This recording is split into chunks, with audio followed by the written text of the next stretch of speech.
All right, all right, all right. How you doing, my man? You doing good? Doing good, yeah. Ready for Seattle. I know you're already there, and I travel tonight, so I'll get in very late tonight, and then get two sleeps before the game, and then fly back red eye. Okay, all right. Nice job. Looking forward to it. It's actually a nice place, dude.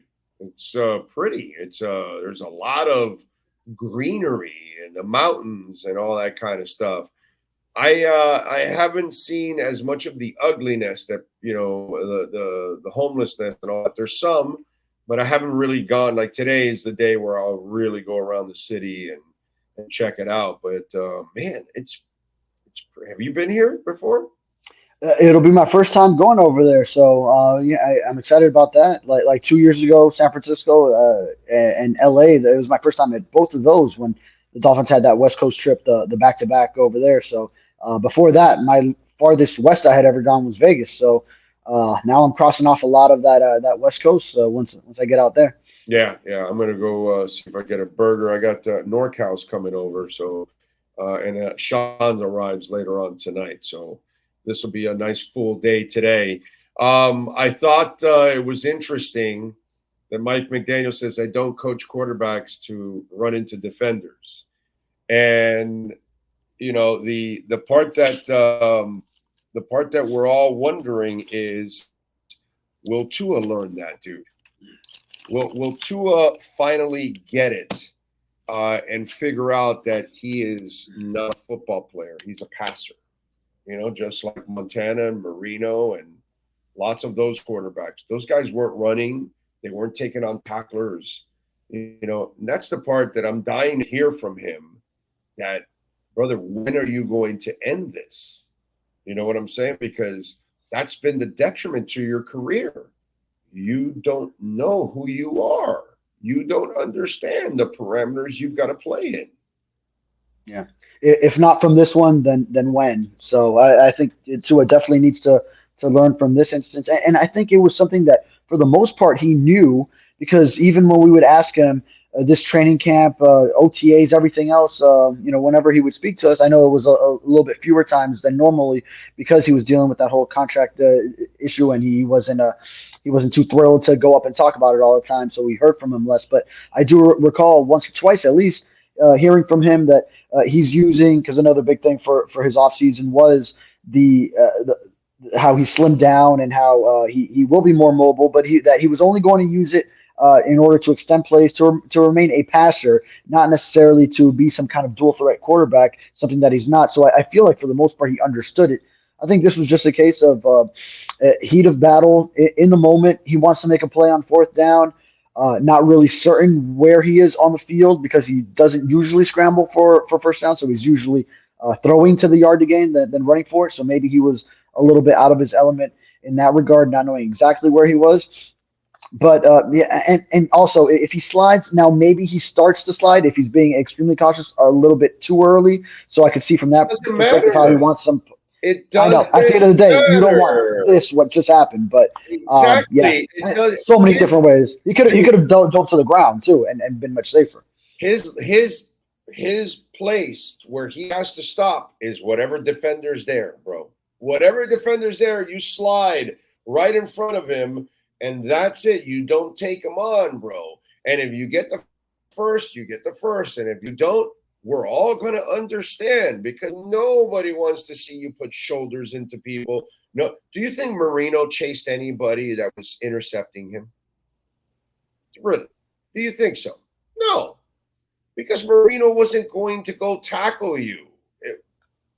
And I don't want him tackling you because then Marino's going to get injured because that's not who he is. Did Tom Brady go out and chase people after they got intercepted? No, he was too freaking slow anyways, just like Marino. So what are you going to do? What you're supposed to do, man. It's just, I wonder if there's anybody that gets in his face. That's what I wonder. Does he have a close friend? Is his dad a psycho like he is? Because clearly the kid's a psycho. I love the people that question Tua's toughness. Like, really, dude? Like, how many things do you need to see? He's so tough that he's a knucklehead. That's how tough he is. That he's a knucklehead. That he doesn't learn from a hip, from ankles that have titanium rods in them, concussions. Dude doesn't learn. It's really crazy. I don't know. In fact, his toughness in his head is ahead of what he can truly withstand based on what we've seen. So he's got to learn to take it back down a notch when he does return. Now, I also do wonder because all of us seeing the result of the play, we say, oh, just slide. Now, but there would be so many people, I bet, that if he starts the slide after 3 yards, and then they call him back at where the slide begins, and it's on 4th and 4, he ends up just gaining 3 yards because of where he started the slide. I bet you there would be people saying, you really couldn't just go forward for the first down without the results, without the foresight of what does end up happening. I bet there would be a lot of people if they watch 4th down, game on the line, last one that you need to, maybe if you score a touchdown, you get it to within 2 scores for the 4th quarter and you have some semblance of a chance. I bet a lot of people would have been frustrated and said, David, you can't do that. You got to go forward without knowledge of what does end up happening. So David, I do also understand his competitiveness. We have people that think he can't play in the league, and he's been in the MVP talk the last 2 years. We have people that think he can't throw the deep ball, and he throws it better than everybody else and has a higher completion percentage than I think everybody else in the league on deep balls. So everything that the delusional folks are already out there. Okay, so who gives a shit about the person that the TUA hater is already there, and all they need is any kind of ammo to take shots at the kid. But if you understand what's really going on, whether it's his environment, whether it's his decision making, or it's his play, you got to know what he is. The kid is easily one of the better quarterbacks in the league, one of the best passers in the league, but he's not a football player. And he has a problem with that. I don't know what it is, but he's got to figure that shit out. But it's not that he can't play. It's that he can't stay healthy because he chooses to play another way. That's the frustrating part, dude. That's the reality that we live in. Fucking sucks. Yeah, and just the timing of it, of course, because he just got through his first full season healthy. And then now it brings back all the memories of 2022 and the multiple concussions. And just 2 games into it, after the Dolphins did give him that lucrative contract extension at the start of training camp. Play smart, you live. Play stupid, see what happens. Dislocated hips, concussions, ankles, and more concussions. So keep playing stupid, bro. I mean, I don't understand it. Anyway, the Skyler Thompson stuff, it's nice. I need to see it to believe it, unfortunately, because, Mike McDaniel can talk it up all he wants, but Skyler has been in the system now going into his 3rd year. He came off the bench last game, and he didn't look good. And I hate to tell you that if you're a backup quarterback that knows the system, is comfortable, and knows the players, the second you come in a situation like that, you have the advantage because the team has not prepared for you. And you didn't take advantage of that. You didn't look good. So I don't know what he's going to do this week. We'll see. I'm not expecting much, to be quite honest. What are you expecting? Because I don't really have a lot of hope for Skyler. And, well, no, go ahead. Just answer that because I'll give you the follow-up. Yeah. And as far as the preparation, that the Bills weren't prepared for him, I mean, there's 2 sides to it. He didn't get all the first-team reps throughout the week. But granted, as the backup, you should be preparing like you're going to go into any game. And also the Bills do have the previous experience of facing him going back to that playoff game in Buffalo. But, of course, if he has improved as much as we hear from year 1 to now year 3, then we should have been seeing. I like that. We hear. You don't agree, but we hear. I like it. Yeah, well, I mean, also he did win the backup job, granted against Mike White, who really, I mean, Mike White lost it as much as Skyler Thompson won it this preseason. Neither one of them really impressed, but Skyler a little bit in that preseason finale. Finally, when it was clear he should be the guy. So yeah, I mean, I look at it for him. Now it'll be telling. He's got the full week of preparation going with the first team, knowing he's a starter. So now will be the true test, and also this game would be the toughest one of his slate coming up, going into that environment in Seattle. And of course, I always recall the last time that he played in a non-preseason game was that playoff game in Buffalo, where there was struggle. There were struggles with communication between Mike McDaniel getting the play calls into him, and that they also had three different starters out on the offensive line, and just the orchestration of the offense was a mess in a game where he completed 40% of passes, but the Dolphins were kept in it with the Josh Allen turnovers. But yeah, just having that in the back of your mind, you wonder how he'll deal with a difficult, hostile environment in Seattle. But then after that, then Titans should be easier back at home, albeit a Monday night. And then you get at New England and at Indianapolis coming off of the bye. So the first one will be the toughest one for him. Yeah, no, we'll see. I don't really have a lot of hope. And then the other side of it is, I grew up with Shula. I've grown up with Spo. I've watched Jim Larinaga, and I've watched coaches in different sports overcome adversity and show me that they can coach out of tough positions. I've never really seen that from Mike McDaniel. That's my other problem with all of this.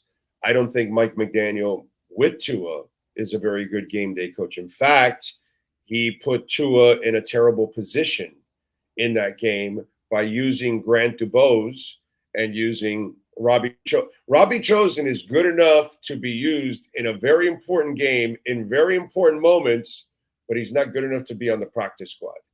Think about that extreme. You know, if you told me Robbie Chosen was active for the Buffalo game, but he was the fifth receiver and didn't play, okay, and then you released him, okay, you kind of use him as an insurance policy just to get – no. You put him in the game. A coach made a terrible decision by putting his ass in a game and counting on him. And clearly by cutting him, he didn't run the right route.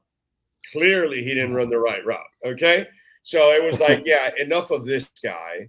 You know what I'm saying? And this is a McDaniel influencing Greer and Greer falling for it and bringing this kid back who, I mean, I know is not the brightest bulb in the chandelier. Why would I ever want to count on this guy? You saw him here last year. He doesn't run the right routes. He can't block. He's a soft receiver, can't catch in traffic, not a tough receiver. He's just a finesse fly route 9. That's it, a 9 route. Just run downhill, and if he outruns somebody, you might get lucky. That's Robbie Anderson, Robbie Chosen, whatever the hell he wants to call himself. But the fact that you did that, to me, and you put Grant Dubose in that situation, it just constantly proves to me that McDaniel's not the answer. So that's my problem here, sitting here on Sunday when I'm going to watch that game in that stadium. I don't have a lot of hope for Skyler, and I have even less hope for Mike McDaniel, my brother. So walk me and maybe any other Dolphin fan off the ledge that says Mike McDaniel is a terrific game day coach and can overcome this kind of adversity. Well, first, yeah, that was my immediate text once I saw Robbie Chosen was released. What you said is clearly he ran the wrong route. So our beat writer group text, I was like, yeah, I think Chosen ran the wrong route on that one. So if he got released, and yeah, I can't get over that 3rd and 13, the first target of Grant Dubose's NFL career, actually, in a non-preseason game. So first regular season target was a 3rd and 13. It was slightly behind. Okay, but you got to catch that, bro. You got to catch that. But how do you put that guy in that? How is Waddle and Tyreek constantly on the sidelines, bro? What are you paying them $60 million for? I don't give a shit about rest. You need to win this game. Get their asses out there. Yeah. To have him, Chosen, and Braxton Berrios as the 3 receivers out there on the 3rd and 13. They had HN and Jonnu Smith also as a running back and tight end. I just couldn't. I was looking at the personnel before the snap, and I remember saying, "Okay, oh, so because I saw Dubose in the game, I'm like, oh, okay, he's in the game." And then I'm like, "All right, who else is around him?" And as I start to count, I'm like, no Tyreek Hill, no Jalen Waddle, and those are the three receivers. And then the second interception also was a result of a throw to one of those in chosen. So, boy, yeah, I couldn't believe it. I know a lot of fans were replying smart ass remarks when we got Stupid. the update today that It's Dubose is absolutely, stupid. yeah. It's Hmm. stupid coaching. It's you think you're the smartest guy in the room, and that's all it is, dude. It's stupid coaching, bro. I just don't understand how you would do that in a game you desperately need. Brother, I watched Tata play the hell out of Messi. Last year they would play him game after game, and we got the Dolphins worried about Tyreek running too many routes or Waddle or whatever. What kind of bullshit is this, bro? You're paying him the money, carry the load, bro. That's it. I don't get it. Yeah, especially on a 3rd and 13, that where you're throwing. And I saw that personnel, and I wondered actually if they would just hand the ball off and they were conceding on that 3rd and long, like saying, "Oh, okay, well, we'll just be happy to punt."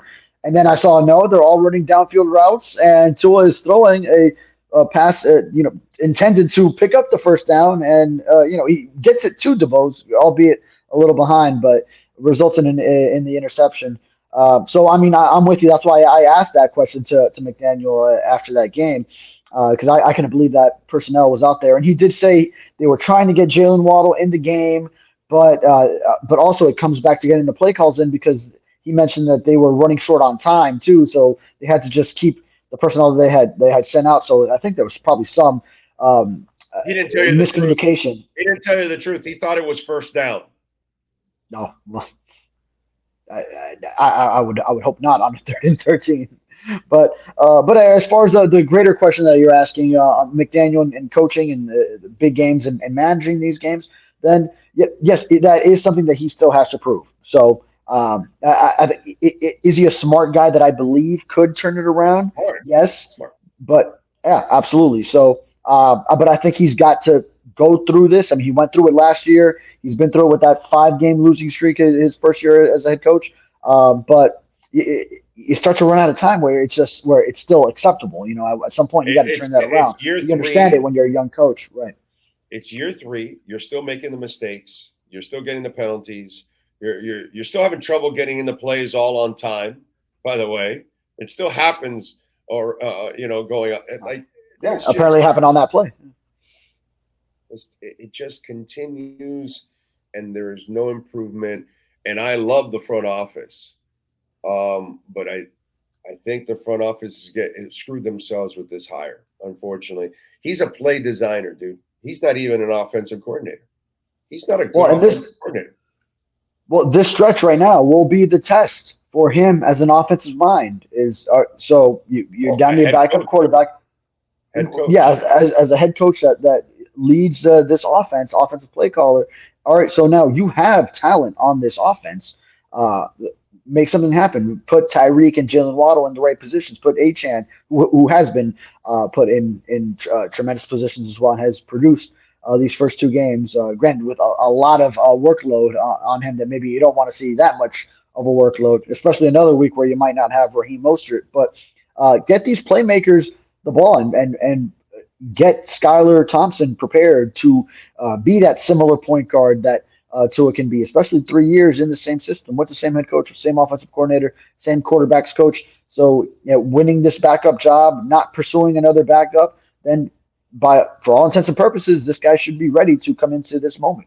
Yeah, we'll see. So Armstead's back. He'll play with the brace on the shoulder. Then Mostert is out, and it looked like Malik Washington, he's progressing, but hasn't made enough progress. It just seems like, I know he left it open, but it just seems like he didn't trust him enough to really play him. So I'm not expecting Malik this week either. Yeah, it seems like he would be very limited if he does. So at that point, do you really run him out there as far as your first NFL game and being in that environment? Maybe not. You you might need that help at wide receiver, and he might not need to play that many snaps going in as a third receiver in some slot positions, and a guy who can make some play. Had a great camp in preseason. I would be excited to see it, but they'll know best. Probably, it seems like it's going toward a game time decision that will find him to be questionable today. What do you? What's going to happen? What's your prediction? My prediction, I'm sticking with what I posted in the Sun Sentinel. It's Seahawks 24, Dolphins 19 is the score that I have. Yeah. I'm unfortunately, I'm not expecting a win. I hope so. I hope McDaniel starts to prove me wrong and can start, working some real magic here. And by the way, for Skyler, he'll never get this opportunity again in his life. He's been in the same offense going into the third year. He knows a lot of these players, and he's going to get an opportunity to start for a whole month. This is his opportunity to send a message to the NFL, I'm a starter, or this is an opportunity for him to send a message to the NFL and to the Dolphins, I am a legit number 2, or door number 3. Yeah, we've wasted enough time.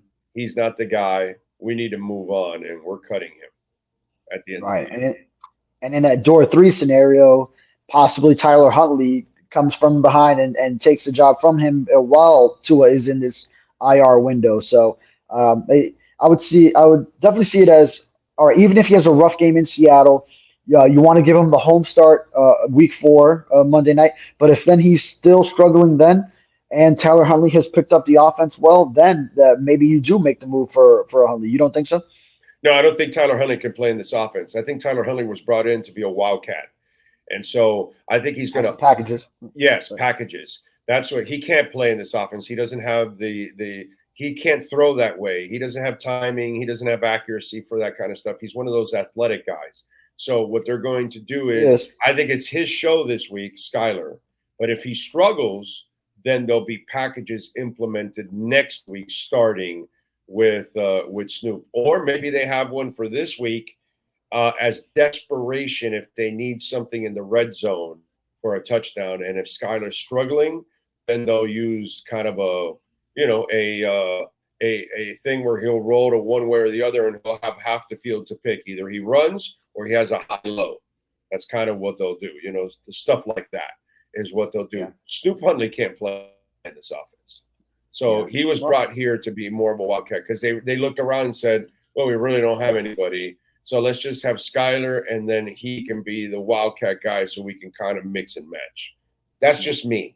We'll see. But as the backup quarterback, you're one play away from being the starting quarterback. So he could get thrust into a position where he does have to run the offense as the true quarterback. And maybe shades of whatever Kyle Shanahan in San Francisco was thinking when we drafted Trey Lance and wanted to get an athletic quarterback in his system. Maybe McDaniel's thinking of some of those things, only if it gets to the point where he is needed. But it is an interesting choice, though, to go with an athletic quarterback that, like you said, wouldn't be thought of as that same point guard of a quick decision, accurate type of passer. But it would be interesting if you just get that much speed all over the field with a quarterback who can run.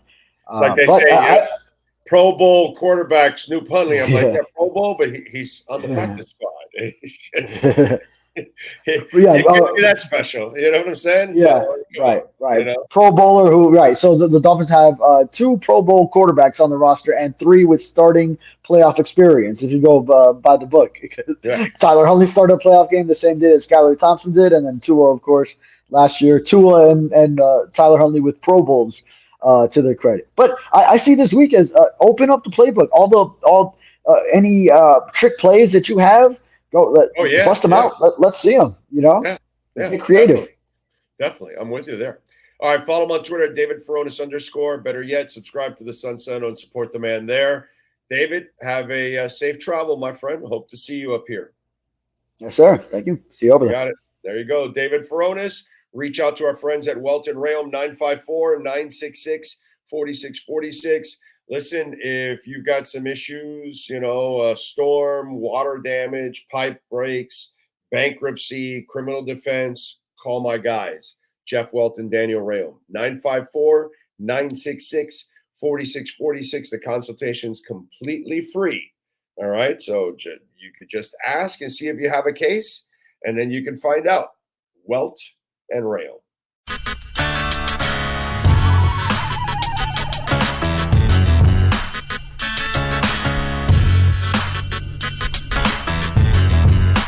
This is the Big O Show. This is the Big O Show.